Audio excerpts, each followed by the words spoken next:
The hot corner for it must be a Wednesday, but baby, you know what I'm gonna say. It's always a Wednesday around here. Patrick Harris with you, Joe Fisher to my left. Let's go. Jordan Schultz on the ones and twos. Sneak that in real quick. Let's go. Get that in, Joe. I know what you're trying to do, and I'm here for it. I'm ready to go. Getting higgy with it. I know what you're doing. Where are we going? I promise I won't be a hotkey master today. I'm trying to get it pulled up myself here. I don't know if it's going to let me. Oh, yeah. Okay, here we go. You know, I did I did Dirt and Sprague last Friday. And you did. And I couldn't get anything You dog. to work on that. I saw you. Actually, I didn't see you. I heard you, but I saw that you were on there, or heard that you were on there. Yeah, and I like that show because I listen to it every single morning on my drive into work. You don't. I do too. No, you don't. You're out of your mind. I absolutely do. I'm pretty sure I remember him saying he's a P1. I am a P1. I am the most P1 of any employee that is an on-air talent. Let's remember that word. You've claimed this. On-air talent. I am a bigger 1080 P1 than anybody else that sits in these chairs. I bet Brandon Sprague would try and battle you on that title, but I don't think he would win. Because you are so staunch about that stance. I've only got one thing to say to him. I am 1080 the fan. Yep, that's what I'm here to tell him. Good pull. Good pull right there. That's what I'm here to tell him. You're a company man. So, yes, I know your struggles with that computer screen over there. Yeah, and it's very awkwardly placed. Like, I have to crane my neck off here to the left. Bro. And to just see what I'm doing over here. I want to look at your beautiful face and Jordan's beautiful face and be able to fire off some fart drops. The farts have really come down over the last couple years. Our fart ratio has plummeted. I have sat in on prime time. Sell farts, sell. Yeah, Suk and I did some shows. Joe, you and I did a show, and I was very surprised to see that the fart drops had diminished to about 3 or 4. Oh, yeah, there is only... It used to be about like 8 or 9. There was multiple farts. Yeah. More than 3, for sure. I would say almost triple that. Well, we've gotten more mature. You know, what do we say? I mean, are Isaac and Jason, I mean, it's more of an Isaac thing. I mean, is he a little over the hill? I'm just asking the question. They're asking the question. Losing their touch a bit, huh? I am not saying anything. I love the man. Losing their touch of the cloth a bit, huh? I'm just worried a little bit. I mean, the drops have... Speed slowing down. The arm strength's not quite there. The vision, I am worried about the guy. I did hear him come in and say that, Rob, at least, that he doesn't drink like he used to. I'm worried about the guy. Well, tell you what, how dare you better yourself by drinking less alcohol? What's wrong with you? Tell you what, because he's getting older. Is everything okay? Tell you what, Rob, I'll cover you on the drinking. I got you, boo. Hey, speaking of drinking, I'm starting to come to an old man realization that... Joe, that's not great. You're 5 years younger than me. It's not so much the amount of drinking; it's the amount of spending on craft beers while I'm out, man. It's absolutely brutal, man. I grab beers for us all the time. They're like, that'll be $18. And I'm like, somebody stab me because Odyssey is not going to recoup these funds in my Just jump on Concur and put in that receipt and, hopefully get reimbursed. When me and Voldemort... I would love to see Kim see that one. There has been a reimbursement request by Patrick Harris for beer, $20. When Voldemort and I were doing the Beers on Us podcast, which is a great podcast that you can still go back and listen to. Some of it may not be relevant anymore. But. Yeah, but some of it was really cool. I tried to ask for reimbursement for the beers I bought for that show. I was like, look, market research. It's like I paid for the MLB package and I can write that off on my taxes. You miss 100% of the shots you don't take. Yeah, I had to take the shot and nobody responded to the email. You got a strongly worded email from accounting. No. I was very sad that nobody responded to the email. I wanted somebody to at least look at me and say, dude, you're an idiot. That's even worse. Yeah, that's worse. That's like, this guy's so dumb, we're not going to acknowledge him. At least throw me a bone. At least say, nah, it's not going to happen. I brought this up to Jason Sukanik, who you can hear before us, not even on Wednesdays, every That guy's Monday good at his through job. Friday. He's That guy's alright. good at his job. I like him. I was just telling him on Sunday because we did a little Super Bowl roundtable. We had Sprague on, we had Dusty on. Oh, we you had did the Suk thing. on. Yes, we did. We did the thing. And I told him. I was watching Premier League soccer, so I wasn't tuning in. I'm sorry, Joe. It's a Sunday I morning. really wanted to, though. For a Super Bowl edition, I really wanted to. Well, you could still listen to it, I guess. But still not happening yet. Right? What? Champions League? Champions League was today and yesterday. Round of it 16. started. Damn it. I thought I was Soccer Joe there for a second. But I was telling Jason Sukanik that getting beers at any sort of bar, restaurant, whatever, even just getting a beer, boy, writing down $9 for my total for one craft beer. Yeah, the days of the Really chapping my ass the right now. $5 pint is dead. Well, and then the $6 pint came around. I was like, all right, I understand. Shrinkflation. It's $7 at least. We can do this. And now everywhere. it's $7 everywhere. I was at a restaurant in good old St. Paul on Saturday after my Grizzlies took our first loss of the season. We are now 4-1, the 5th, 6th grade Newburgh Grizzlies. Tough loss. They raised those kids in St. Paul different. But I got myself a Barley Browns Pallet Jack, which is rare. Classic. I know. When you see that on the menu, it's almost like a got it, bang, lock it in. But then I saw that Coors Light on the menu for $5. and you I were was- like, I'm in. I went with the Pallet Jack still because it's just that's rare. That's a unicorn out in the wild right there when you find that. But again, it's just every craft beer out there on any menu is at least $7-8. Well, now. yeah, It's and now we're in February, and Pliny the Younger is around everywhere, and everybody's got to have a taste of that triple IPA. And yeah, yeah, dude, it's $8 for an 8-ounce pour. So if you're lucky. I guess I am a free agent when it comes to what domestic beer I have to start drinking. Oh, baby, it's Rainier. See, that's what I know. You're a Rainier guy. I The know answer is Suk's a Rainier guy. Suk is also a High yellow, Life is also an acceptable. Suk's a substitute. Yellow Jacket guy. And my vote is for the Yellow Jacket as well. Yellow Jacket's not bad. I will put down Yellow Jackets. That was my if you got Super it. Bowl Sunday beer. It was, God, I drank too many and it was awesome. And I had Rainier. There we go. My dad is a Bud Light guy before and Bud after Light. the controversies that they've had in their advertising. Breaking news on the Fan: Joe Fisher II is woke. He is so out of touch that I'm sure he would I get. hope he's not listening. I think you'd be mad if I. He would called get him woke. insults hurled at him. Oh, Bud Light, huh? And he'd be like, yeah, Yeah, I love like, Bud Light. what do you want from yeah, me? This is awesome.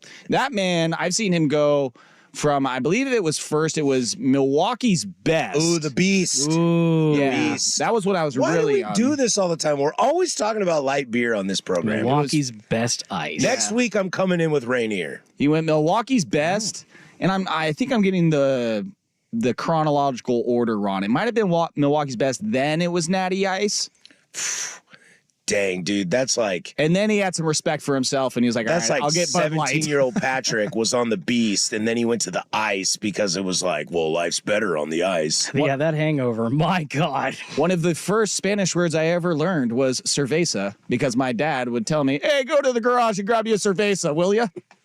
And it was always a Milwaukee's best or Natty's Ice. Yo necesito un cerveza, rápido. And then I started telling him about OLCC and how I shouldn't be able to get his beers for him, and that I'll be making a call soon. And then he started getting his own. So. What, is your house an establishment where people are coming in? Oh, bud, with the amount of bar signs and the pool table and dartboard, I was talking about this with a lady friend tonight. We called it the Thunderdome growing up, me and my buddies, because you could probably run a small purveyor of drinks out of this place. Like, he's got it dialed in. I always tell him you could sell all these signs and you could make a fortune. He's got some classic bar signs, neon signs. Like, I used to drive by a guy who had a St. Pauliner. Ah. When I lived in Camas, like every time I drove by, he had a St. Pauliner neon sign.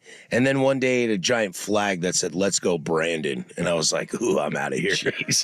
I mean, the bar part, not the Brandon thing, it was making me think of like Peter Griffin opening a bar in his basement. This is awesome. Let's get it going. It very much looks like that. He built a bar, like a little bar with like 3 stools in the garage.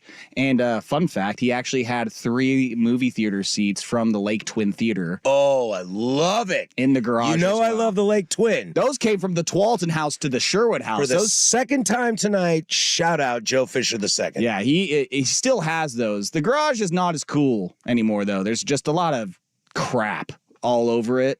And trust me, he gets an earful from my stepmom probably 5 to 7 times a week about that garage needing to be cleaned out. Yeah. And I tell him, I'll help you. Let's just make this like a 4-month project. Let's take care of this corner. Let's take care of that. And then Yep. we leave it alone. We don't put anything else in it. And we're going to get this thing back to its glory. And I think I had that conversation with him like 2 years ago. Well, when you get there in 7 years, let me know, because I'd love to come have a Bud Light with your old man. Dude, I would love to have like a grand reopening of the Thunderdome. Yes. Yes. My buddies would love that. I am here for it. It wasn't St. Paul, or what is it? St. Pauli's Girl? What is St. Pauli's Girl is Pauliner is a brand. I thought St. Yeah, Pauli's Girl. St. That sounds Pauli is a St. different Pauli brand. Girl? Yes. Okay.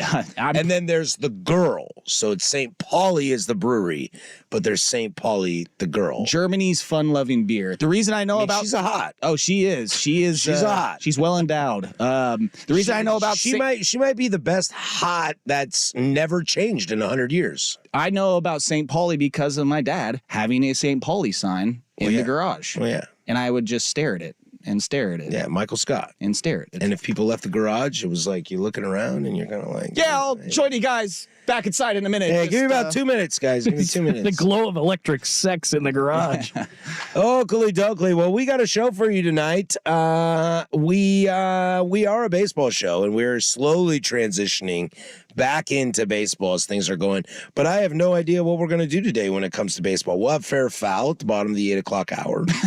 I just love that. Hey, we're a baseball show, but not quite sure what the hell we're going to talk about. I do know one thing we're going to talk about. We will check in on the Oakland A's, and Mommy, I need a home, and Mommy says, too bad. So that could be fun. We could probably spend an hour making fun of the A's and where they're going to play baseball. But before we get to anything, I'd love to dive into our reactions now that we are about 4 days removed from El Super Bowl. 503-864-6326. That's the Vancouver Ford text line. They treat you right before, during, and after the sale. Visit VancouverFord.com. That'll let you interact with us throughout the entire show, and that's where we'll start. We'll just this is kind of our last week messing around with non-baseball stuff, so I figured the Super Bowl was a few days ago. You've let everybody say their piece. Guys, is there anything that's still hanging on to you? And for you texters out there, you can hit us with that as well. That's Joe Fisher. I'm Patrick Harris. Jordan Schultz behind the glass, 1080 The Fan. The Fan is live on YouTube, Twitch.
7:20 here, Portland Sports Leader. Don't you forget it. We are live from the shadows of the historic Fremont Bridge.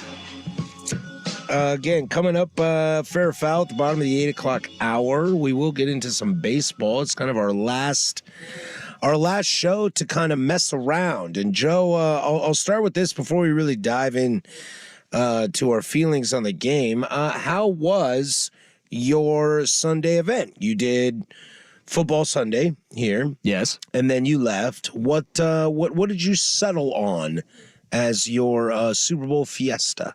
Oh, I have one friend, Ben, who I think I only watched one Sunday of football with. And so I just went to his house and hung out with him and like two other people and his brother. Like it was very, very, very low key, and exactly what I wanted was just to watch football. And that's all we do is we just take in the game. The commercials are the worst part because we all just want to get back to the game. Right. And commercials kind of suck now. And you can watch them before the game, right? Dude, the A lot NFL of them must are be leaking, tough for yeah. you because even in a regular season NFL game, there are so many commercials. Yeah. It's turned me off from the game. But Usher was great. Usher was excellent. But yeah, probably spent way too much money on meats and cheeses that I brought over just to I asked. You were making fun of me when I walked into this studio about charcuterie boards. I was not and making you fun made of a you. charcuterie board. I was not making fun of you. I just said that you bring your own personal Check the charcuterie tape. board. Check the tape. I don't think it's on tape. I don't think it was either. But yeah, there is this market in Newburgh, really fancy Italian restaurant. Dude, I know exactly what you're talking about. I know exactly the place. Do you? Yeah. Is it over by the Fred Meyer? Yes. They Right make in the little- sandwiches, right? Yes. Yeah. Well, this might be a different place because there used to be a sandwich place over there, Sandwich Express or whatever. No. This has like a little market in the front. And it's an Italian name. Yeah. And then you like walk in there. It's like right off the main drag. Yes. I'm trying to find the exact name of it because it's super Italian. Well, because I am so bougie and spend so much time in Newburgh for the vino that I know what I'm talking about. You spend time in Newburgh and then you just don't call me? I haven't been to Newburgh since you've lived there. Oh, so that's like a year. It's like almost a year and a half. Gotta go wine tasting again there, brother. Yeah. Hey, it's So many good vines and wineries you haven't hit yet. I was about to say wineries or vinos, but I'm like, that's... vineyards. Yeah, exactly. Gusto Gastronomia Italiana is what it's called. Ooh, my friend, I am wrong. This is in Dundee. Oh, Red Hills same Market. difference. Red Hills. You're thinking of Red Hills thinking of Market. Red Hills. They have great sandwiches as well. Red Hills is a great spot. Fantastic Italian sandwich, fried chicken sandwich. They're great. Now, this place is You like... can get Rogue blue cheese there. Oh, now you're talking. One of the best cheeses of all time. I got Rogue blue Yeah, cheese that's this good weekend. stuff. Yeah, That's on good Sunday. stuff. And when I went to my buddy's house, I kept pressuring them. I'm like, please help me eat this. I spent way too much money on this. I need validation by Yeah. people eating this. Please. But this place in Newburgh, they are the owners of the place have one of the nicest Italian restaurants in really the whole state. Like you cannot just walk into this place in Newburgh. And then they decided, I forget, it's Rose Marina Italian something or other. But they opened their own little like deli and little market. Rad. And it is dialed in. Like as I'm getting my shaved, sliced meats, there's a dude back there like, oh, dude, try this cheese. Try this Swiss. Here, let me get you a little hunk of this. Yo, Try bro, this. you clearly know the Bleezies. Like, you should try this, man, dude, because I'm like flying right now. They brought out these like focaccia pizzas that people if anybody just wanted to walk in and buy one for $40, I was like, I oh my like God. focaccia. It's kind of like a Detroit style there with that. I'm telling you, if you're ever in You Newburgh, guys are making me hungry. go to Gusto Gastronomia Italiana for your sliced meats and cheeses, and they have nice little sandwiches too. For the first time in my entire life, I did not begin my Super Bowl with a party. The wife and I stayed home. We had the invite to the big party. Shout out to my friends that I didn't see. Clearly not good enough, friends. And, Jordan invited me to his place. Shout out to Jordan for the all party good. I didn't go to. But I watched the first, second quarter and Usher from the laurels of my couch in a very quiet situation. And let me tell you, it was absolutely phenomenal. In the second quarter, I fell asleep for like 20 minutes. My girlfriend woke up halfway through Usher's performance. She wasn't with me, but Whoa. yeah, she was. That's not okay. Yeah, that part. That's not cool. I'll give you the pass on the actual football, but Usher's performance. But I woke up and it was 3-0 San Francisco, and I was like, dang, I didn't even see that field goal. And I turned to my wife. There was a commercial on, and I said, hey, babe, this is it was the Quiet Place Day 1 trailer. Oh, yeah. Because we just watched those. She had seen them, and I just watched them for the first time. So I said, oh, babe, this is the preview that you wanted to see. And she goes, give me 5 more minutes. I'll look it up on YouTube later. Yeah, and it was amazing. And then Usher played, and we had the volume up, and it was just the two of us, and we were watching it. And then it ended, and then I went to the spot. Then I went to Bridgetown Beer House. Ran into all my friends down there. It was a nice potluck. But let me tell you what, guys. I don't know if you've done it before, but just watching the Super Bowl at your house without people over is pretty rad. It's pretty cool. I might do the whole game next year by myself. See, that feels like... Or like with the fam. I might try it out eventually. And I was pretty close to doing it this time around, but I hadn't seen this friend of mine since literally week 1. Sure. And I was like, all right, I know I can keep this very limited to just a couple people and watching football and BSing and not having to mingle and talk to people. So what do you do for work? Like do that BS. Like didn't want to deal with any of that. That is annoying. So you got kids. Yeah. I mean, I don't, but tell me what's that about? Yeah. Let me act like I care for 3 minutes. Big gulps, huh? Yeah. So I knew I needed to watch with someone on the same level as me as far as football intellect goes, and who could BS, and I could say some inappropriate jokes that I probably couldn't say on air. When I left at halftime and went to the beer bar, you know what my wife did? Fell asleep. I was going to say go back to sleep. She went grocery shopping. That's probably a smart move. Because we were trying to go Saturday, but we ended up being POSs on Saturday, so we couldn't make it happen. And on Sunday, we woke up at 8. I had some Premier League on the TV. I think it was Villa United, which actually was a nice game. And I looked at her and I said, hey, babe, you want to just like quickly get dressed and we can go grocery shopping and knock it out? And she goes, no, I'd like to stay in bed. I was like, well, okay, you never tell a pretty lady to say no when you want to stay in bed. And then at halftime, after Usher, she was like, I'm going to go to the grocery store. And I bet it was phenomenal. Just empty as hell. I bet it was great. From previous like Fred experience, Meyer, Trader Joe's, grocery outlet. She did the whole shebang. From my personal experience of working at a grocery store back in my high school days and early college, I think the weekend of Super Bowl was the worst when it came to being busy and just pure chaos. Like worse than Thanksgiving. I mean, at least with Christmas, there's a build up. You can kind of do your shopping over the weeks.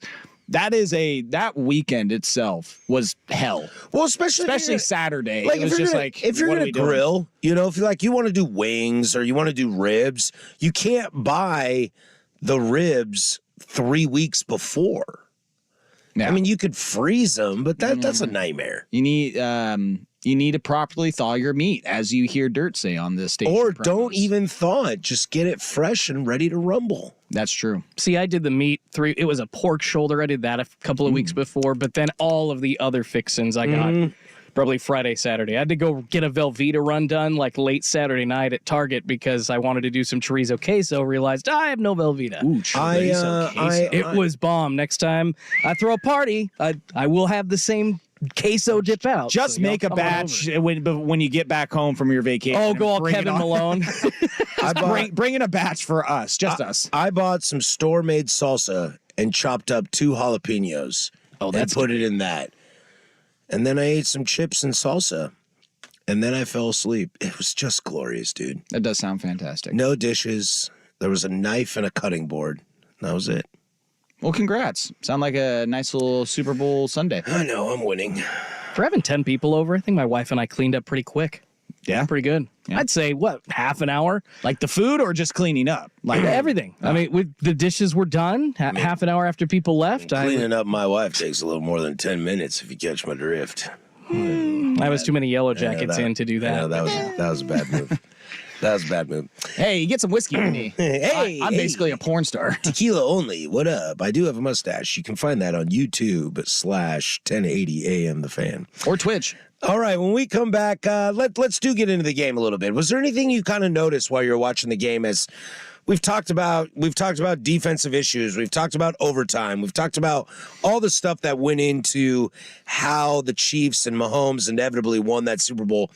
As we are a few days released, guys, I want to know, what are some things that are kind of still lingering with you? And 503-864-6326 on the fan text line as well. Chime in on that. What are things that you still can't get over as we're sitting here Wednesday, 3-4 days removed from the Super Bowl? We'll do that next. But first, my man Jordan with sports. Now, from the Spirit Mountain Casino Sports Desk, a Sports Center update on 1080 The Fan. First on The Fan, the San Francisco 49ers have fired defensive coordinator Steve Wilks after just one season following their loss to the Chiefs in the Super Bowl. In Kansas City, the team has rewarded defensive coordinator Steve Spagnuolo with a contract extension. Terms of that deal have not yet been made public. Elsewhere, the Washington Commanders have hired Anthony Lynn to be their new run game coordinator. He spent the last 2 seasons as the 49ers running backs coach. And in the association, the Golden State Warriors reportedly inquiring about trading for LeBron James back at the deadline. However, neither him, his agent Rich Paul, or the Lakers were actually interested. More sports scores and stories in 30 minutes. I'm Schulte from the Spirit Mountain Casino Sports Desk. Spirit Mountain Casino is the place to watch and wager on pro and college sports every week. Learn more at spiritmountain.com. Live, local, and free. No subscription required. Portland's sports leader is 1080 The Fan.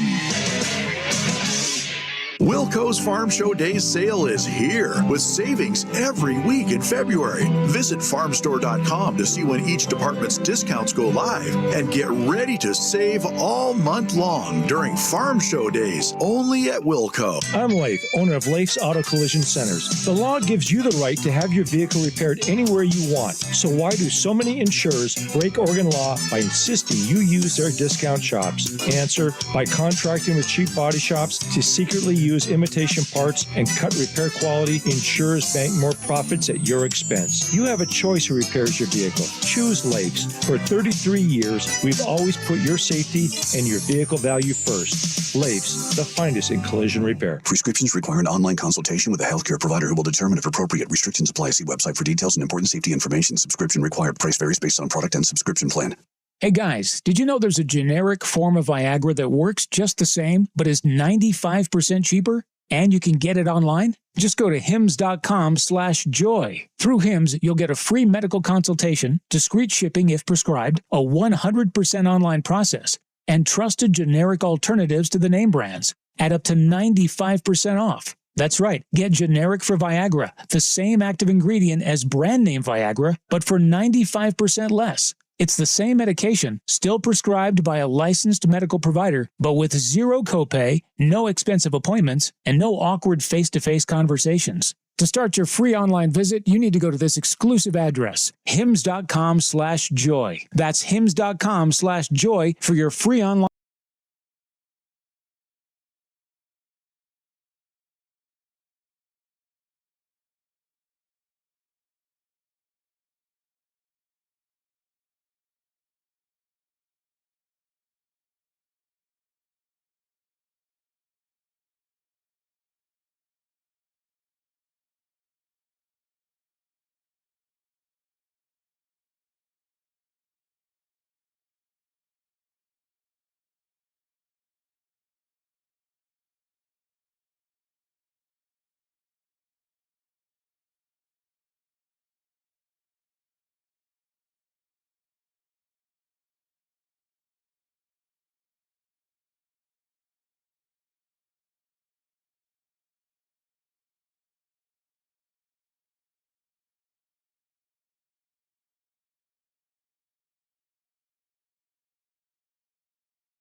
Well, I promise you we got some baseball to get into. I'd like to dive into the A's and what that situation. We talked a little bit last week, but we've got recent developments. We'll get into that in the 8 o'clock hour. Plus, we'll have fair or foul at the bottom at 8:30, as we always do.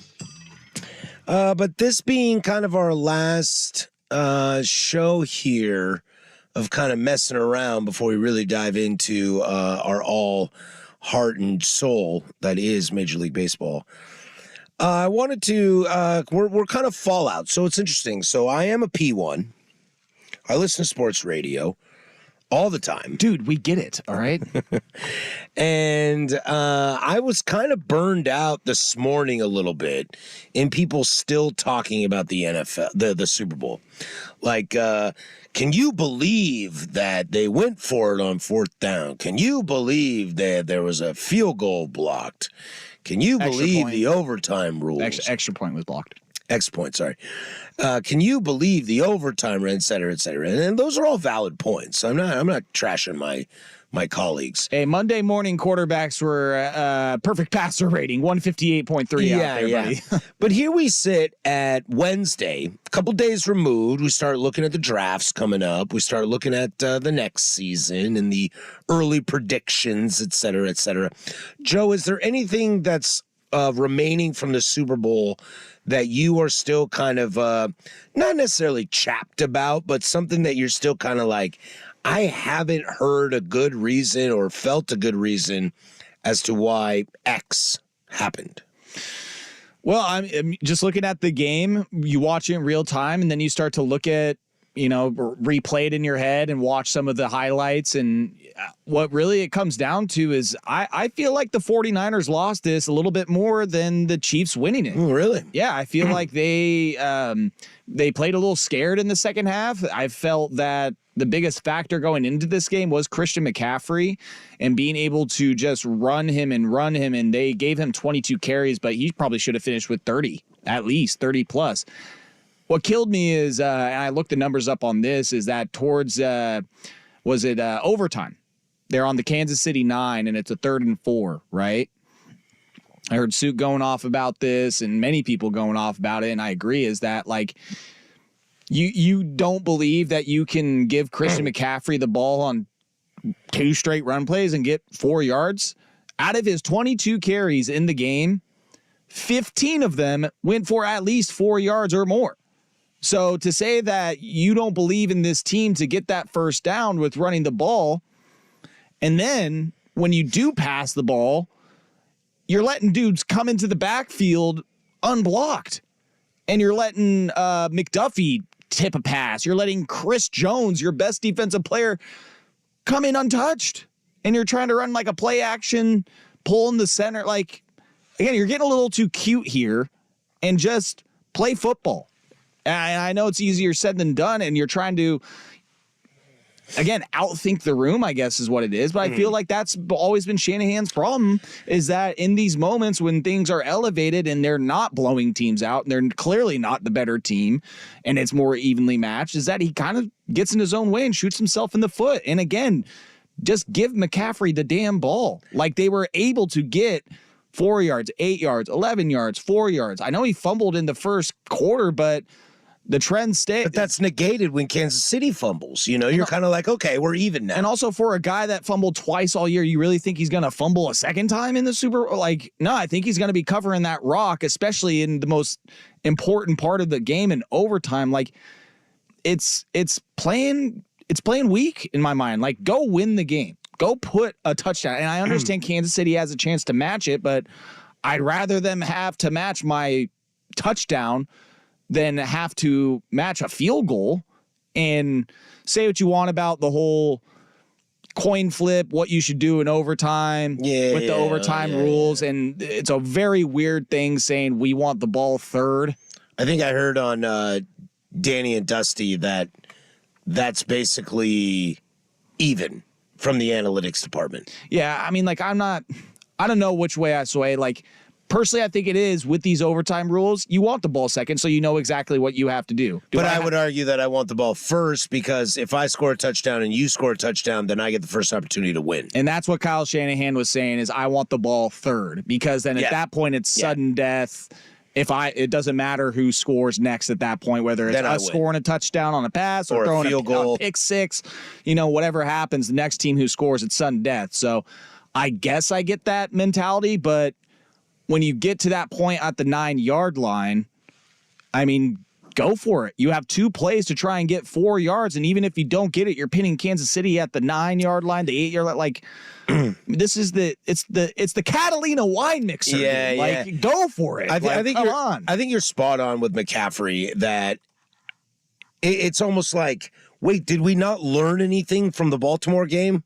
Like, we all screamed for 2 weeks how Baltimore no-showed. Best run team in the league, and they didn't run the ball. And you did it in the first half, and then you were kind of like, you know what, maybe Baltimore was onto something. Maybe we shouldn't run the ball. It's like, no, they were not onto anything. They, in fact, were lucky they even suited up that game. So I back you on that. An interesting thing for me, too, kind of deviating from that a little bit was watching the halftime show. They had J.J. Watt up there. Boy, did you see his hair? That guy looks great. Dude, his hairstyle, he was he's fresh out of Wisconsin, dude. Dude, spiky, gelled hair from straight 2003. Oh, yeah, man. My God. But he said something that I thought was interesting. I want to listen to J.J. Watt when he's talking about the D-line. I mean, he's one of the best to ever do it. He's a bona fide Hall of Famer, multiple-time Defensive Player of the Year, sack king, like an awesome player to watch when he was playing. He said something that I found very interesting. He said, I love San Francisco in this game right now at halftime. And it's because he was talking about, you're only rushing 4. You're not rushing. You're not blitzing. You're not all out. You're not anything like that. You're rushing only 4 guys, and they're eating. And that is why I think San Francisco is going to continue to dominate this game. And I think that's the one thing that sits with me. It's, what did Reed do? What did Andy Reid do? Or what did Wilks go away from that made that front 4 so great in the first half and completely kind of fall apart in the second half? You know what I mean? They were getting home. They were getting after Patrick. They were doing everything they needed while letting other guys blanket coverage. How did that fall apart so fast? Because when Watt said that at halftime, that's what still sticks with me. I was like, dude, you're spot on. This San Francisco, Chase Young was getting after the quarterback, and he has struggled. And he was able to do it. And then in the second half, it was just like either Reed moved or Wilks moved or whatever it was, unemployed Wilks now, but whoever moved, something happened and that whole game plan was gone. Yeah, they sacked Pat Mahomes, 3 times in the first half? Yeah. I don't think that happened at all season. So, and it was the whole crew. It was Bosa, it was everyone. Armstead, it was Chase Young, and I know, what's his name, Greenleaf. Like, when he goes down, that sucks. Greenlaw, yeah. Greenlaw. When he goes down, that sucks big time.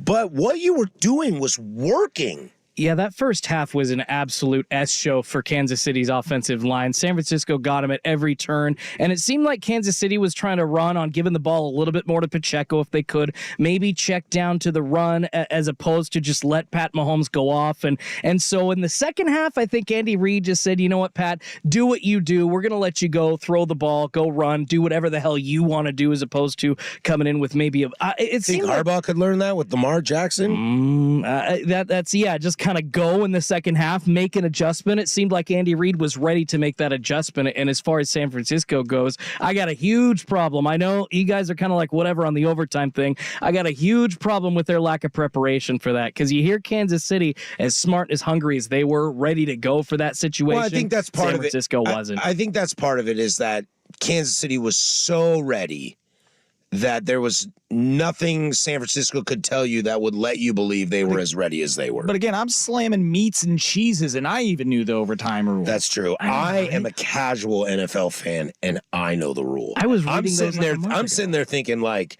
hey, in a regular season game, if this time runs out, we're in double overtime, right? Like, I'm starting to think double overtime. It's like a second quarter. yeah, essentially. yeah. It's not you do. It's essentially a whole game, and that's what I don't even think NFL fans going into that understood. It's like that 3 seconds left that Kansas City has to run a play. It's not the end of the game. They're not going to start over. They're going to be there at the start of a second 10-minute overtime. So also, why isn't San Francisco calling a timeout there and trying to get set? I feel like at the end of the game, just letting Kansas City run in on you, your D wasn't ready. I mean, maybe that's why they fired Steve Wilkes. God only knows. Yeah, I'm just I'm disappointed that they didn't make McCaffrey as much of a factor as he should have been in the run game, and I feel like that put them in some very precarious positions, especially in the second half. That led them to long second down plays, long third down plays, and then some penalties kind of bit them in that second half as well. But you look at also third down conversion; it's like 3 for 14, I believe they finished on third downs. Like, that is not finishing drives, clearly. And that, to me, falls a little bit on play call, a little bit on your quarterback. And I think sticking to your horses. I mean, you couldn't get George Kittle the ball. Debo was kind of banged up throughout the game. Right. Brandon Ayuk, they had trouble getting him the ball. So it's like, all right, let's just feed the guy you can give Christian the ball. McCaffrey. He is. Right. He was second, third in MVP voting this year as a white running back. I mean, he was my guy the entire year until the end when it was clearly Lamar. So yeah, I think it's just missed opportunity by the 49ers immensely. And the Chiefs, because they are a championship team, they took advantage of the opportunity. Yeah, and let's carry this over. I want to look at what the future, we see Wilkes got fired today. I want to see, what's the next step for these teams, because let's not forget the Niners are loaded. And they've got talent everywhere.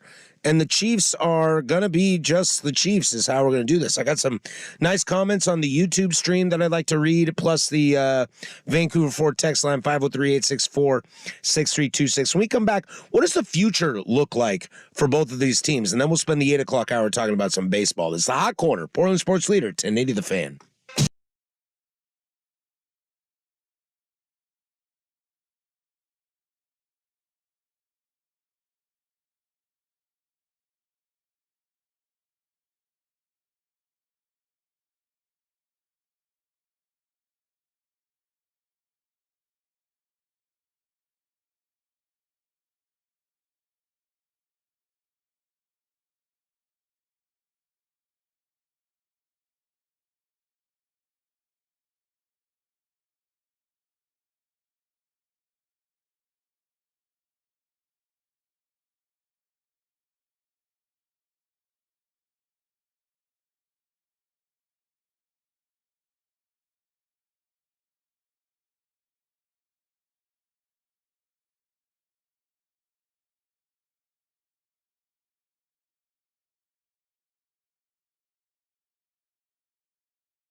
baseballs. This is kind of our last mess around.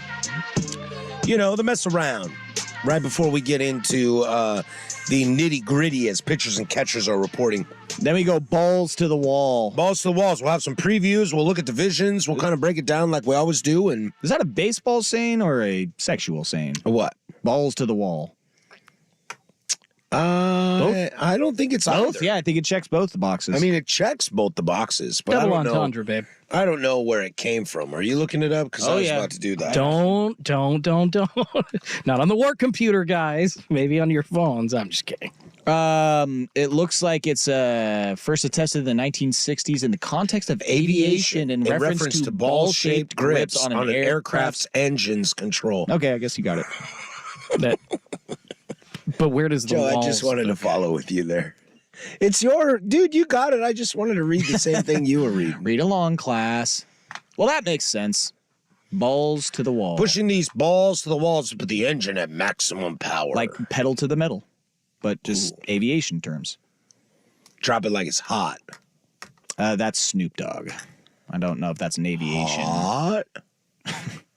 Hot. What's happening? So I was asking, when you move on, I think moving on from the Super Bowl, obviously there's a lot of fallout. The loser always gets big questions, no more so than the Atlanta Falcons blowing a 28-3 lead. Oh God, that offensive coordinator is the head coach of the Niners. Yeah, I like how people first were like, Kyle Shanahan has blown 3 leads, and then He just can't do it. and then we're like, well, he wasn't exactly the head coach of the Falcons. Let's not forget the defense, the quarterback. In the 3 Super Bowls, he's been play caller. He's blown the lead. It's like, okay, now we're moving the goalposts a bit there. Gotcha. Yeah, I think it's pretty Because his easy. offense, gave up the lead against the Patriots. I think it's pretty easy when you look at the Chiefs. You're kind of like, okay, we need Chris Jones back.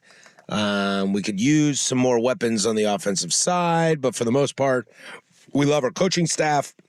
We're in a good place to kind of run this back. Spags defense looking pretty Looking damn great. good. And Spags, I wonder if Spags will be a coordinator that goes in the Hall of Fame. I mean, like the dude, 2 Super Bowls against Brady, and now he's doing it with the Chiefs. I mean, the guy's clearly good. The guy's clearly really good.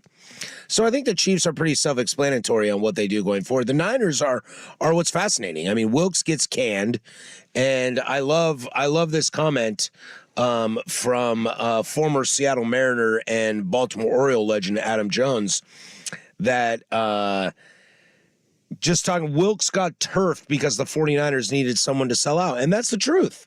I don't know if it's Wilkes' problem necessarily that the defense couldn't stop Mahomes. Maybe you got Mahomes. Maybe it's that simple. But they did need a scapegoat. It is interesting to look at that defense, though, with all of that talent.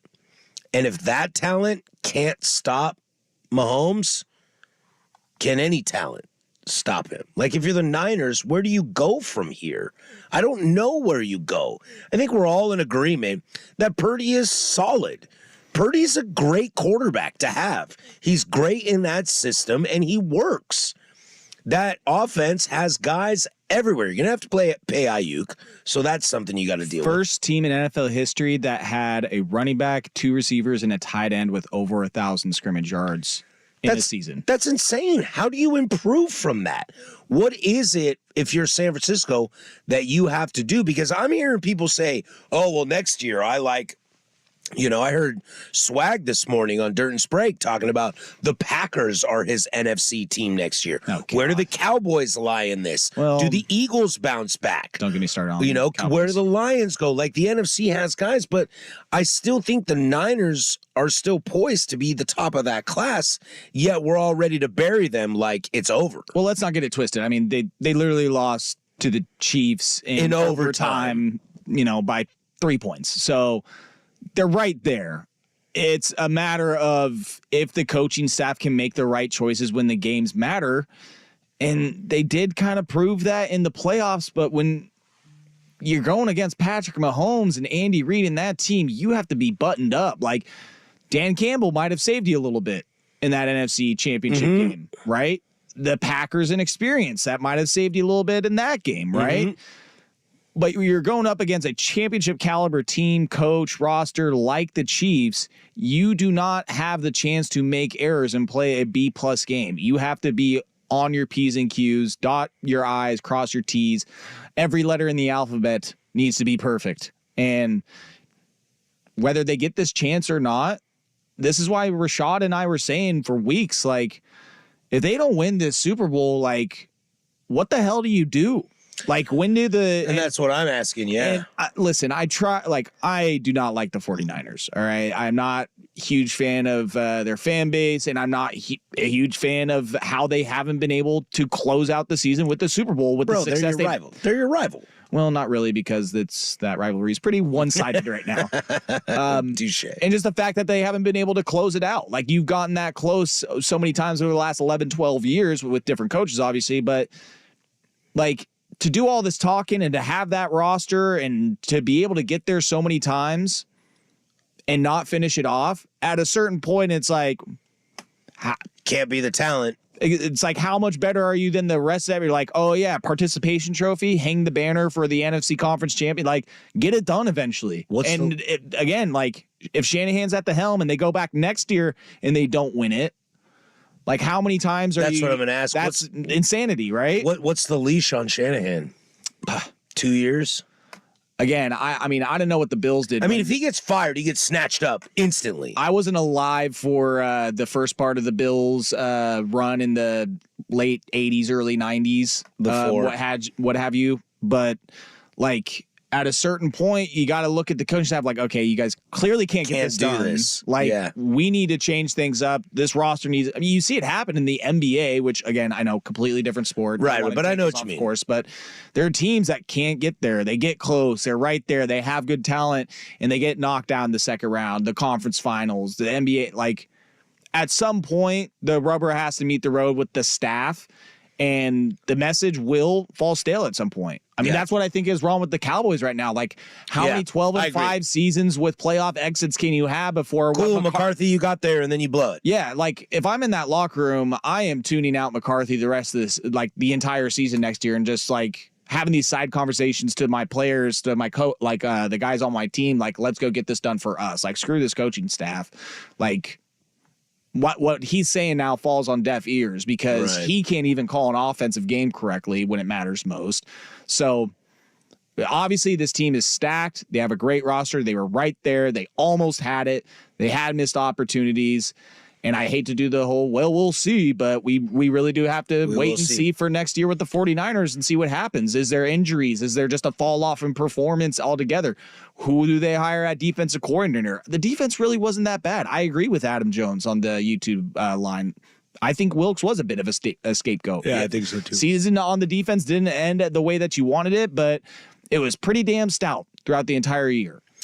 All right, well, that'll wrap it up. The 2024 NFL seasons will start in about 5 minutes, but we are not going to do that. Let's. You guys want to make fun of the Oakland A's some more? Let's do it. I mean, yeah, let's do it. That's easy money right there. Yeah, we got a loaded second hour coming up. Don't go anywhere. We'll dive into that plus fair or foul. This is the Hot Corner, Portland sports leader, 1080 The Fan. Stanford's happy hour.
listening to the first hour. You can download that on the Fan Podcast, wherever you get your podcasts, including the Odyssey app and at 1080 The Fan. The Vancouver Ford text line, 503-864-6326. Your dollar goes further at Vancouver Ford. They treat you right before, during, and after the sale. Visit VancouverFord.com. Trust me, I'm a doctor. Is that how that works? That's how that works. That's how that works. No, but you do drive a Ford Bronco. No, I am not a doctor, but I do drive a 2022 Ford Bronco Sport that I got from Vancouver Ford, and they were absolutely amazing. Monty and the crew there is fantastic. We'll have Fair or Foul coming up for you in about a half hour. See if I can get us back on the clock. But Come on, babe. I know, I'm going to give it a shot, though. I am a clock guy. You know me, Joe. I'm a clock guy. I'll shut up. Before we get into the Oakland A's and their situation, Joe, can you think of a team in Major League Baseball that has been more of an S show than the Oakland A's of late? Then, how far back we going here? Well, I'll give you. Let's start with our lifetime of watching. So I watched in '95. That I always say '94 strike season and '95 is when I really came into baseball. Yeah, I'm really trying to think of teams that either haven't won it, even been close to winning. Like you can be losers. You can be bad teams. But anybody that's just an S show like this. I mean, the only one that I'm thinking of is in their division, and it's the Angels. The old Anaheim, Los Angeles Angels. The problem with them is that they've see Artie Moreno came out and said, "I'm here for the long haul." Yeah, God, I'm not going anywhere. Yeah, Sorry, Angels fans. He's like, I don't care how many heart transplants it takes. And nooses were hung by the thousands in the greater Anaheim area. Pitchforks are visible. I would say that it's Angels are a close second. The only reason they're not as bad is because they have at least had big names over the years. And they won a World Series in 2002. That's true. See? They beat Bonds. There you go. They roided out the best player of all time. When they didn't really have big names. I mean, they had a bunch of roided out dudes too. But Who didn't? All right. I was roided out in 02. Yeah, I mean, at 10 years old. I think what's fascinating about the A's in this situation is they have now transcended baseball. The A's are now on the level of, have you seen a more disastrous franchise in sports? They are now on the levels for all different reasons, all very much different reasons. They are on the level of the Clippers with Donald Sterling. They are on the level of the Redskins, now Commanders, of Dan Snyder. They have surpassed the James Dolans of the world. They have surpassed the Steinbrenners of the world. They have surpassed the loudmouth Mark Cubans of the world. Because let's be real, there was a little bit of issues in the Mavericks organization, but none of it seemed to stem from the top, and he kind of squadooshed that really quick. You're now venturing into uncharted territory. You are now being compared to racists and sexual assailants and people like that. Boy, that's the last thing they need. All because your team is bad. That's it. Like, let's remember, Fisher in Oakland, there's nothing come out that he's, misogynist or racist or, a felon or, yet.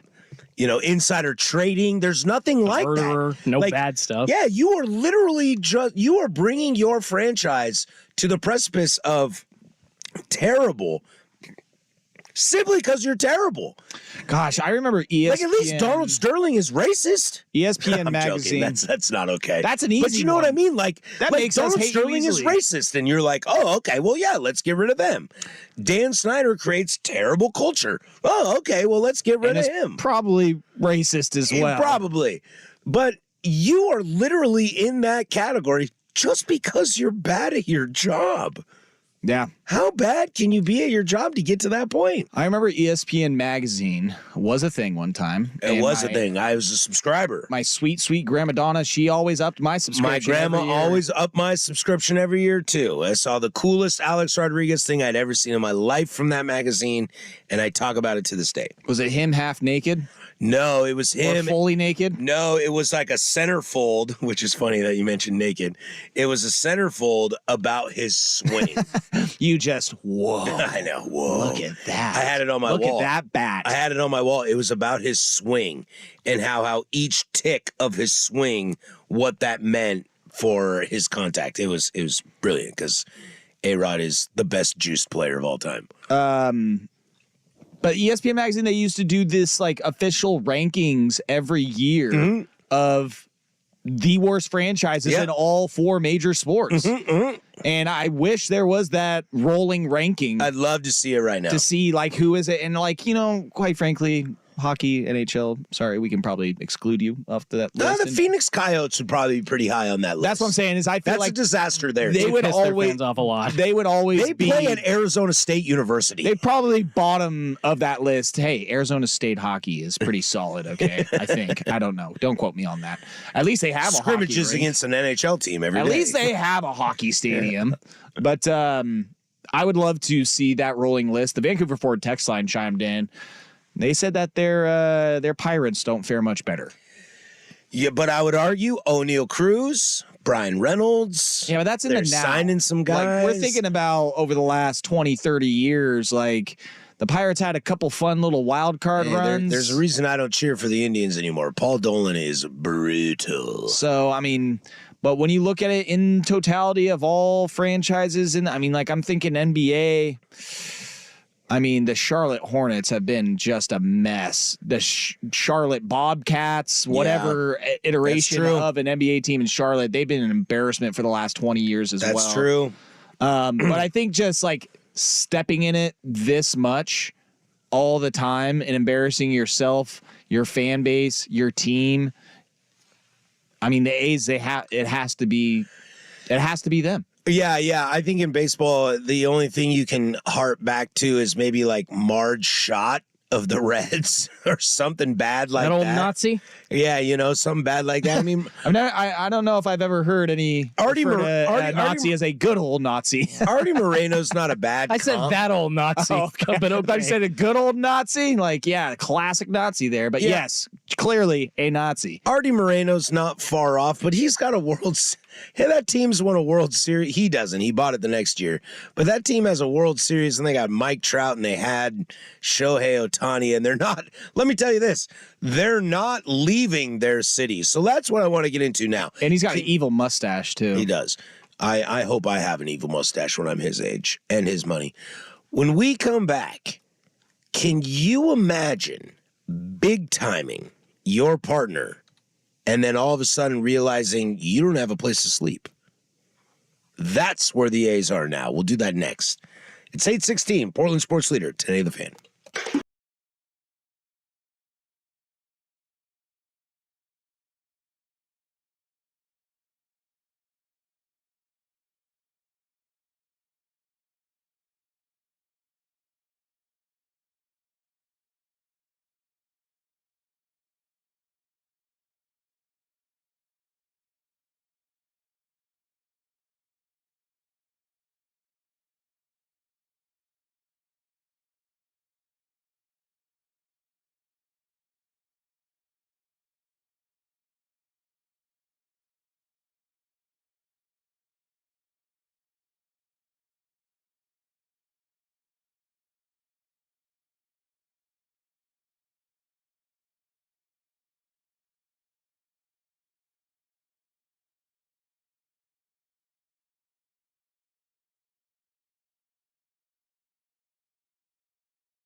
precipice of getting a new job. Okay, let's just say, for the lack of argument, you make $50,000 a year.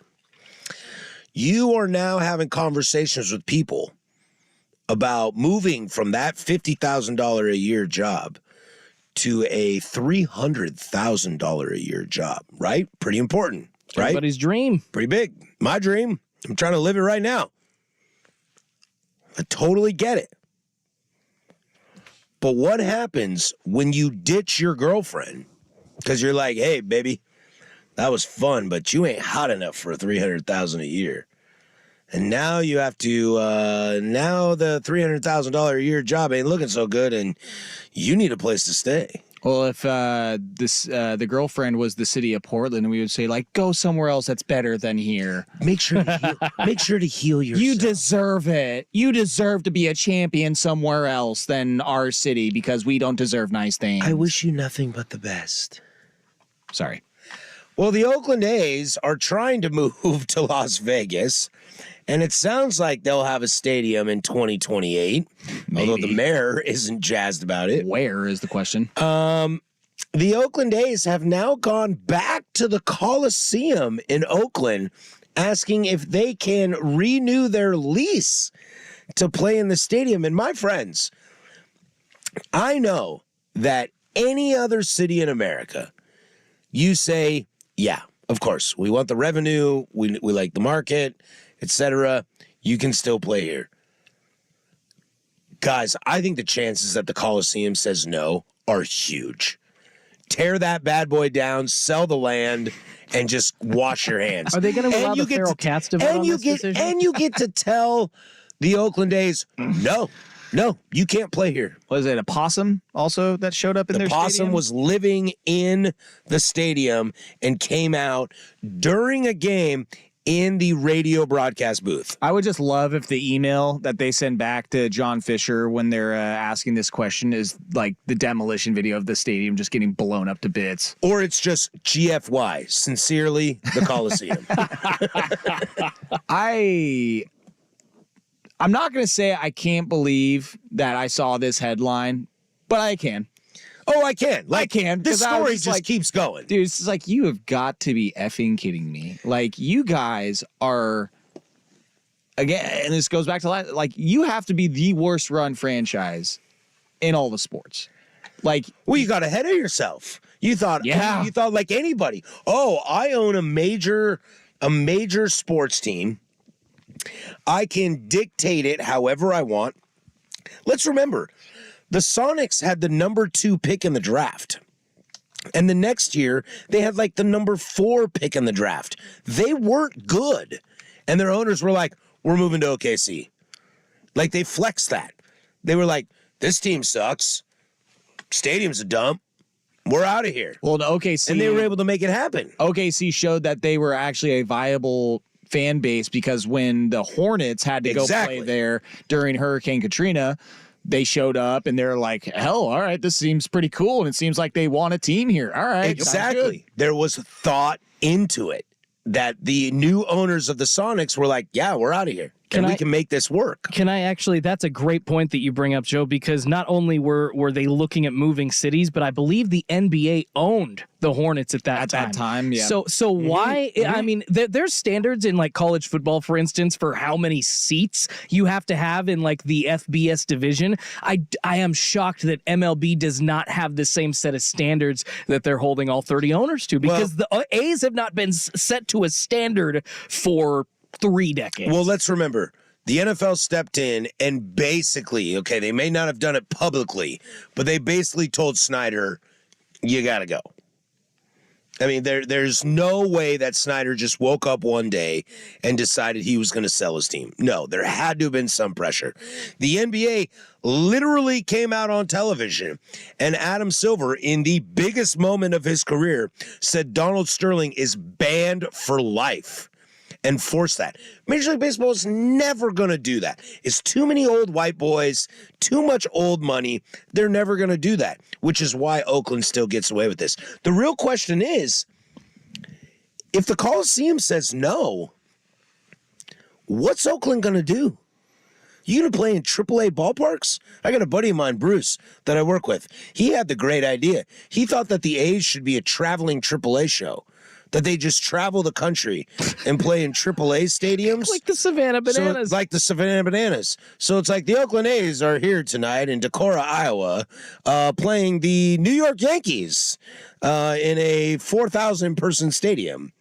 And now batting, I wish I could tell you a player. I don't know a player. Tony Kemp. Is Tony Kemp still on the A's? I think Brent Rooker's still on there as well. So both of those guys. That's what's going to be fascinating about this. I do think the Coliseum will say yes and re-sign them to a lease because that will be money, and then you can tear it down when they leave. But what if they said no? That'd be amazing one. But they aren't going to, because you want to talk about leverage. I mean, the A's actually have leverage in this. I would say that the Coliseum does in the city of, like... You think they're going to gouge them for money? Oh, yeah. Yeah, hell yeah. Revenue, like... what if everybody shows up? I saw a great comment. What if everybody doesn't show up? Or they... Well, again, like the whole let's sell out the stadium to sell the team chance. What are they going to gouge them for? There's no money to be gouged. I'll show you. I'll give you hella money. We're talking 2027 here. So, I mean, like, that's 3 years. 1, 2, 3. 3 years. 24, 25, 26, 27. That's 4 seasons. Oh, thanks, math. Dude, trust math, me. Like science, absolute. I can't believe I pulled that off. Like a Sith, right? absolute. Proud of Only you Siths deal in absolute. My mental math since college, gone. So the fact that I got that right there. But, yeah, I know it's not a lot of revenue, but whatever revenue there is, whatever the Coliseum, the city was getting out of it, you can get a hell of a lot more. Whatever the deal was, the cut was, you can get more this time around. Because what option do the A's have? They don't. The MLB is not going to let them play in a minor league stadium. No, and I would even argue that MLB has fumbled this as well. A little bit. I think that... But remember, nobody hates baseball more than baseball. That's what I always say. That's going to be on my tombstone. There's 29 other owners, though, that are probably in the MLB's ear like, we are not playing. Yeah. You think Hal Steinbrenner is talking to Manfred like, yo, dude, are you serious? We're going to go play in Salt Lake City? What's the closest AAA stadium to Oakland? No, I think it's this. I don't know, but the Salt Lake Bees have offered up their home. Our fans. But again, I feel like that the MLB is like, you are not playing Major League Baseball games in a AAA stadium. It's better than Oakland for 4 years, let alone. Let's go Buffalo. I see Oakland making like the Coliseum. Well, it's like, what the hell else do they have going on there? Just tear it down. Just tear it down. They should. They should, but also I see make it as make some quick bucks out of it before you tear it down. Why not? Again, that's how I see it. It's like, oh, interesting. You guys need a home again? Okay, well, let's revisit the numbers here, and maybe we want 60, 70% of the cut. And they're like, what the hell? I saw a comment today that was kind of interesting. I don't know if they would make this happen. It was like, you come back, once you leave, the A's stay with Oakland. You got to rebrand. Ooh. You do not get to take the Athletics, the A's, the green, the yellow, I like that. and that history and that branding with you. Start over fresh in Vegas. F you. And so, again, a lot of things left yet to happen. I feel like Oakland has some leverage here. All right, we'll see how this plays out, and we'll keep following it up. But before we get to anything, let's have some fun. Let's get into everybody's favorite fair or foul. We'll do that next. But first, my man Schultze with sports. Now, from the Spirit Mountain Casino Sports Desk, a Sports Center update on 1080 The Fan. First on The Fan, big news out of the NFL today. The San Francisco 49ers firing defensive coordinator Steve Wilks after just one season following their loss to the Chiefs in the Super Bowl. Over in Kansas City, on the other side of things, the team rewarding their defensive coordinator Steve Spagnuolo with a contract extension. Terms of that deal have not been made public. Elsewhere, the Washington Commanders hiring Anthony Lynn to be their new run game coordinator. He spent the last 2 seasons as the 49ers running backs coach. And in the association, the Golden State State Warriors reportedly inquired about trading for LeBron James at the deadline, but neither he, his agent, or the Los Angeles Lakers were interested in such a deal. More sports scores and stories in 30 minutes. I'm Schulte from the Spirit Mountain Casino Sports Desk. Spirit Mountain Casino is the place to watch and wager on pro and college sports every week. Learn more at spiritmountain.com. The Fan is live on YouTube and Twitch. And now, Window Nation brings you on-demand videos. Watch Window Nation's window into 1080 The Fan.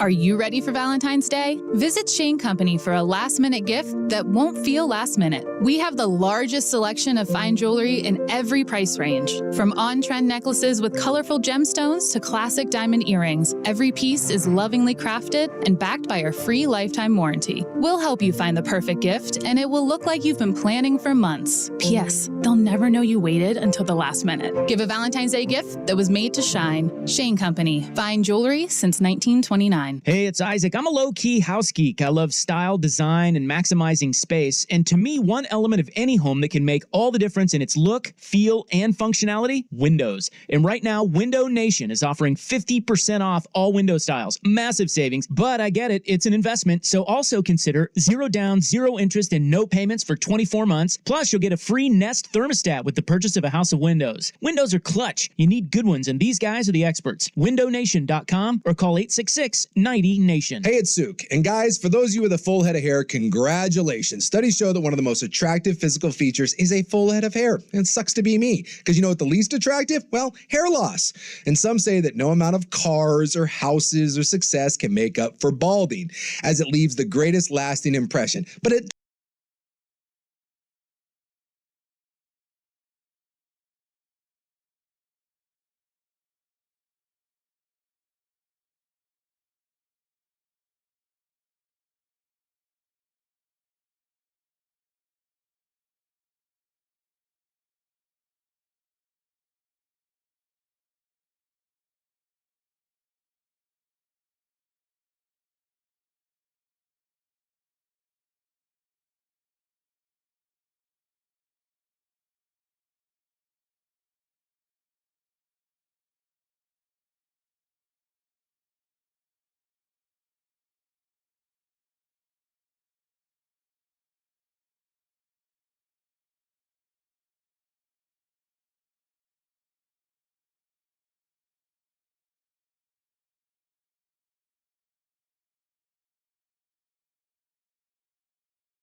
Let's dive right into this. This is everybody's favorite, Fair or Foul. We do it every single Wednesday at the bottom of the 8 o'clock hour. Without further ado, I will turn this over to our fantastic producer, Jordan Schultz. Appreciate you guys. Spring training is upon us. Yeah. What do we got? Like a day? I think officially less than like 10 hours until all that stuff starts tomorrow. Till P's and C's report. That's right. Seeing a lot of teams. It's a lot of teams sending out tweets with basically their entire staff already there. Hitters, catchers, position players, pitchers all ready to go. So The home run stroker. I made a 4-question baseball-themed fair or foul because I'm just ready to go for baseball, guys. So Cool. let's start off in I cannot believe we are still talking about this territory with question number 1, free agency. It is unbelievable the amount of big names that are still unsigned. No Cody Bellinger on a team, no Matt Chapman on a team, no Jorge Soler on a team, no Blake Snell on a team. Soler just signed today, actually. Soler signed with the Giants. Okay, Yes. I'll take him off that list. 3-year deal. Congratulations, he got his 3-year deal. But fair or foul, Not you with the guys, Mariners. with Bellinger, with a bunch of all those other names still out there, it is a bad look for Major League Baseball.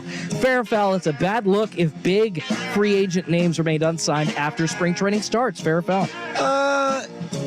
I'll say foul. I will say foul only because as us diehard fans, we're kind of like, hey man, what the hell? But I think free agents in baseball have always been kind of an interesting, kind of their own thing when it comes to the national attention. So much money in baseball that I think people are kind of just like, let me know who plays for who on opening day. And I think even the casual fan on their team kind of says that. I don't think it's a bad look for the league. I think it's more of a bad look for the players. Like, Cody, what are you doing? We all know you're going to sign with the Cubs. Like Chapman, we all know there's only like 2 teams on the market for you. Snell is the weird one for me. I don't know, but that's for a different conversation. I'll say foul. I don't think it's a bad look for the league. I think it's worse on players. I would say that I would say foul, that this isn't a bad look. I would say the entire free agency as a whole over the last few months is a bad look. Like, there was complaints about the Ohtani free agency race kind of being pretty lame duck there. I guess that makes it fair because it lumps it into it as a whole, right? This is one of the few hits of this that is fair. I think that this kind of slow burn over time, it takes away some of that luster. Like the NBA, after the 1st of July, it is a frenzy of where dudes are signing. It gets wild. I think there's a little bit of that with the NFL as well. So, yeah, I'll change it from we went to the review board. It is fair. It's within the chalk. It is a bad look for baseball because people love the offseason just as much as the regular season as far as the movement, who's going to play with who. And when you stretch that over November, December, January, February, now into March, we're going to get a little bit of a trickle here and there as we get close to season. But it would be nice if this could all just be put into one window over a couple of weeks, 3 weeks, and just have us hit over the head with all this news of who's going where. I say fair. I will counter a little bit though in what you're saying about the frenzy with the NBA. Baseball trade deadline is a lot sexier than those others. Yeah, like real guys get moved. No real guys in the NFL or the NBA truly get moved. Yeah, and the CBA for the NBA is kind of like Bradley Beal can get moved. But I hear you. The rental players, the teams that are trying to go for it late in the season, they think they have Matt a chance. Scherzer is a Hall of Famer and he's getting moved. Yeah, but I hear what you're saying. All right, fair or foul number 2 regarding, of course, the movement of teams all around Major League Baseball. Oakland, are they going to keep the A's or are they going to go to Vegas? We don't know. Sounds like Vegas doesn't want them, and they may end up playing at the Coliseum until 2027, depending on how they actually vote on that. Fair or foul, guys, we are still trying to get a team ourselves here in Portland, whether it be the A's, whether it be an expansion team. Not really sure. So fair or foul, Portland will still get an MLB team if the Oakland A's don't end up in Las Vegas. Fair or foul? I think I said fair a couple weeks ago because I was very optimistic. Very mad about the traffic on 217. Yes. But man, the more I read stuff from other citizens in this town, like I just don't know if we'll ever have the support from the city, the people that live within the city. Like, you can tell them everything they want to hear. Like, you are not going to pay a dime for this. There will be no tax money involved, your tax money involved in this. Like, it's covered. We're good to go. I just do not get it. What this city would need for the locals and the people living in it to be like, okay, yeah, I'm down. Like maybe it's the Lloyd Center location. I think maybe if it does end up going there, that gives people a little bit more satiable appetite to seeing a team within the city and not in the suburbs. I'm gonna go foul. I flip-flop every month, it sounds like. But again, as I just read more and more, and if the red tail option is the best option and over by Washington Square, I think people are gonna be pissed. And I just don't see that getting enough support unless it is at the Lloyd Center location. But again, that sounds like that's a whole other headache, red tape, way more expensive option. So again, I don't know what this city and the residents need to hear in order for the majority to be on board with this, because it seems like it is vastly like one side of this. It's like an 80-20 split. 20% of the residents, if you took a poll, would want an MLB team. I'd be curious to see that, what that poll would look like.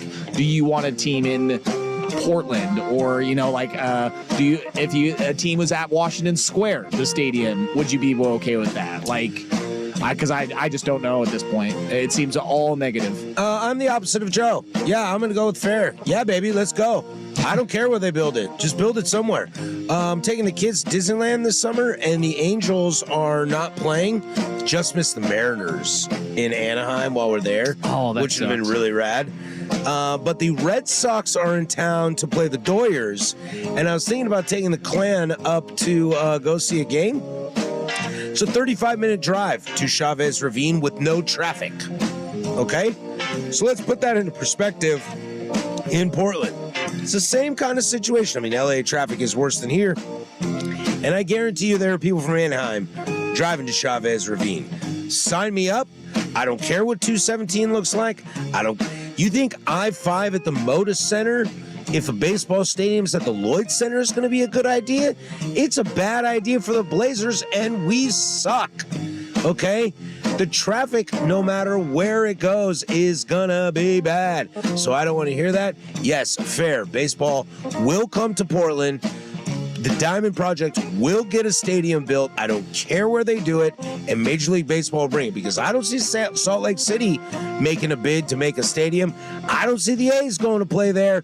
West Coast, Best Coast, Portland will get it. Let's get it done. God, the A's would be better off literally playing where the Hops play at Ron Tonkin Field. And if you live in 217, I'm sorry, but I got to do 205 from Milwaukee to Salmon Creek every day, and that sucks. Quick note about that. And I still do it. Because the Hops are going to get a new stadium. They are. That's kind of my point. And Washington County gave them some money for that. People aren't happy about that either. And that is a single A team, and I believe they're getting like $9 million from Washington County, and they were pissed about that because that's a privately owned team. Like, they can pay for it themselves. $9 million is what the county was giving them, and the residents were pissed about that. It's a fair point. All right, speaking of fair or foul number 3. Thought of this one because of obviously the recent Super Bowl. We have a couple Niners fans on the 1080 The Fan staff. Brendan Sprague, Ryan Buckley, who unfortunately watched that loss to the Chiefs in Super Bowl 58. I'm thinking, gosh, am I ever going to get to watch my Mariners in a World Series? How would I watch the game if I got that chance? Fair or foul, guys? You could not watch a Super Bowl or a Game 7 of the World Series at a party if your team was playing in it. You could be there, or you have to be at home, is kind of my point. Like, nobody's seeing you, nobody talking to you, nobody's saying anything to you, just all alone in a corner sitting on your hands.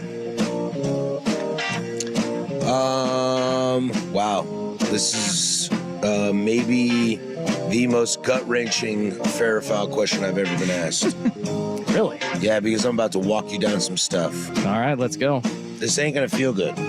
No, it won't. You're gonna feel terrible when I talk to you about this. In 1997, I was 12 years old. Cleveland Indians lost in a walk-off to Edgar Renteria. I was in the living room of my parents' house, all by myself, and I watched it. Nobody was around, and I watched it, and I started crying. Because Jose Mesa gave it up, and Edgar Renteria 19-year-old Edgar Renteria, who had never seen snow. The first time he ever saw snow was Game 4 of the World Series in Cleveland. It's a pretty rad story. That was devastating. In 2016, I went to Game 1 and Game 2 of the World Series with my mama. Mom and I went to Cleveland, and we went to Game 1 and Game 2, won the first game, lost the second game. We had a wonderful, wonderful time. Cleveland is a great city. When I got back, went to my local beer bar, shout out Bridgetown Beer House, and we watched games 4, 5, and 6 there, and we were dubbing it Little Cleveland because we had got the regulars on board. There were no Cubbies in the house. We got the regulars on board. It's Game 7. We're at our table. It's me and my ex-partner at the time and a couple buddies who were diehard Indians fans, and I had some of my other friends who were baseball fans.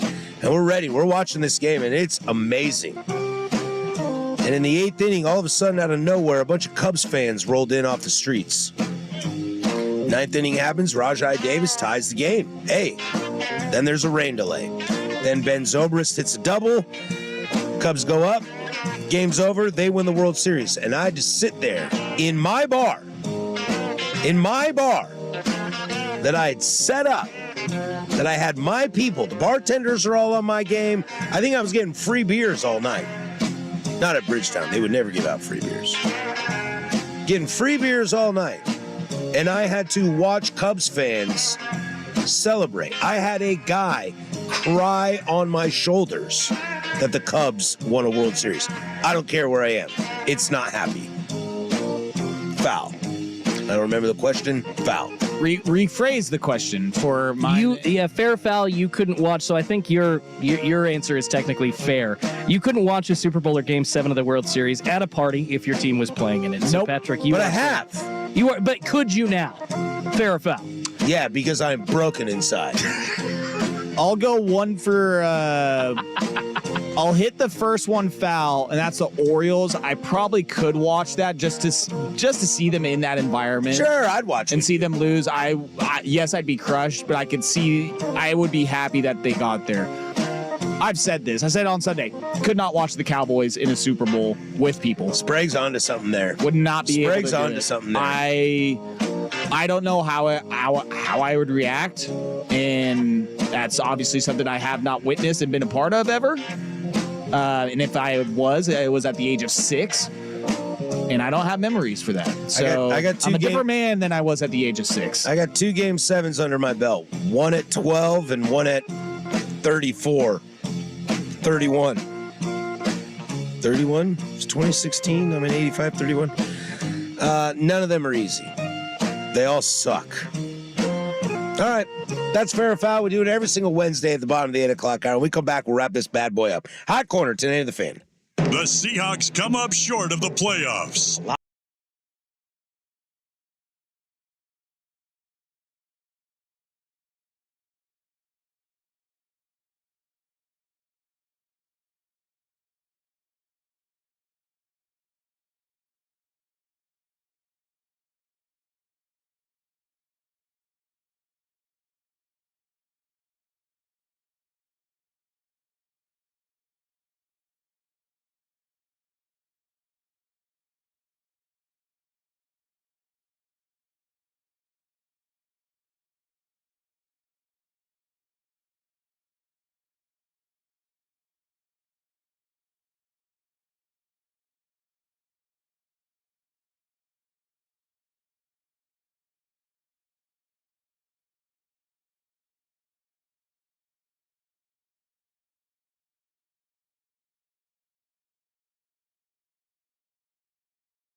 Let's have an open discussion here. How do we want to handle the next few weeks, guys? How do you want to preview, Joe? What are you thinking here? Who do we start with? You want to do the old school way where we break down by division, or you want to do something different? I like divisions. We might have to.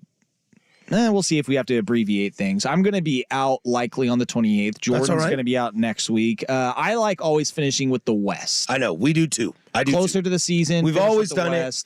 Finish with the American League West. Yeah, close to home. I would say that the AL East, because of the prominence and just how good that division is. Sexy division. I would say maybe second to last. We usually start with the Central because nobody cares about the AL and NL Central, right? Which is funny because for the longest time I've been a Central guy on the show, and it was like, let's start with your division because it sucks. Yeah, so I think, maybe we go NL Central, AL Central, NL East, AL East, NL West, AL West. That sounds great to me. I mean, the NL West, I think, is going to be fascinating. I mean, that kind of, I won't be there for the 28th likely, but by the time the season starts, I mean, we can even abbreviate two of those divisions into 1 week. I mean, sure. Well, I'm feeling that. I'm feeling that trajectory we're on. Any early thoughts on stuff? Like life or baseball? Just like baseball. Spring training? Guys, I had a weird feeling the other day. Sign some people. I'm starting to get with Schultze now. We passed that 2-week threshold. This is ridiculous. I had this weird feeling the other day, guys. I don't know if I'm going to pick them. I got a weird feeling that the Phillies are going to win the World Series. I mean, they've been pretty good. I don't know. But it's not like that. It's not like, weird stretch, bro. One of those like no, no, guys, like I got this weird feeling. Like you had a dream and then the dream turned into deja vu. Yeah, like and then you're like, the Braves and Dodgers beat each other up, and then the winner of that plays the Phillies, and the Phillies smoke them. Hey, I don't mind the red pinstripes; those are sexy, but I know those are also Eagle fans, so I don't want too much happiness in the Philadelphia area. All right, that'll do it for us. We'll be back next week. For Joe Fisher, I'm Patrick Harris. That's Jordan Schultz behind the glass. Go do something I would do. What's old is new again. Stanford's fan favorite happy hour is back and better than ever. Enjoy classics like their spinach and artichoke dip, Stanford's wings, Southwest chopped salad, or crispy fried calamari. Plus new additions like the Tavern Cruise Burger, fish and chips, or barbecue chicken quesadilla. All for only $6, $8, $10, or $12. And don't forget dessert. Get a warm brownie sundae